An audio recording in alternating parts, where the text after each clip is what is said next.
In 2011, The King's Speech, probably one of the most Oscar-friendly films of the last 20 years, took home the prize for Best Picture. The King's Speech! It was well regarded amongst critics and audiences around the country, but was it hands down the best film of the year? Was it good enough to beat out 9 other films that were considered more daring and unique?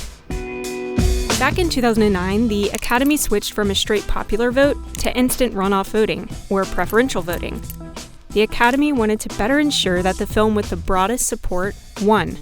But the other side of that coin is that bold, polarizing films get pushed to the side. At its most basic level, instant runoff voting involves ranking a number of choices rather than choosing just one. Then, the choice with the fewest votes is removed, and then those votes for that candidate have their votes counted according to their second favorite candidate. Then the candidate that has the fewest votes is removed, and so on. It goes all the way until a candidate has 50% plus 1 of the vote. This applies to both the nominations process, although that does get a little weedy, and the process of selecting a Best Picture winner.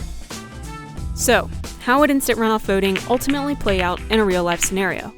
Let's look at 2011, where The King's Speech beat out 127 Hours, The Fighter, Black Swan, Winter's Bone, True Grit, Inception, Toy Story 3, The Social Network, and The Kids Are All Right.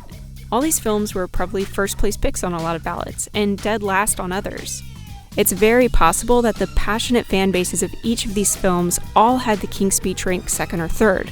When their first-place vote wasn't enough to stay in the game, their second-place votes were counted and re-added to the mix, ultimately allowing The King's Speech to come from behind.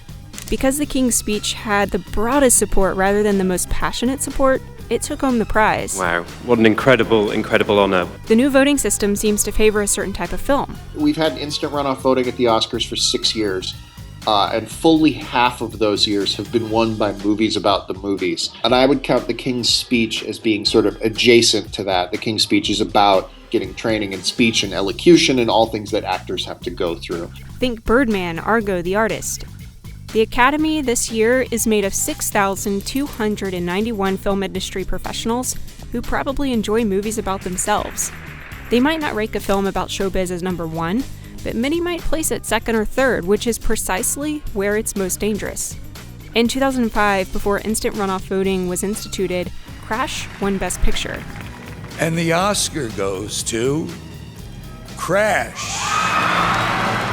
It's a film people either despise or love. I think we really want those movies that inspire extreme reactions one way or the other. Sometimes the movie wins that you hate, but sometimes the movie wins that you love. And I'd rather see that than a movie that everybody was just kind of okay with. In fact, Crash beat out a film that might have easily won in today's instant runoff system, a period film about entertainment, directed by Hollywood royalty George Clooney.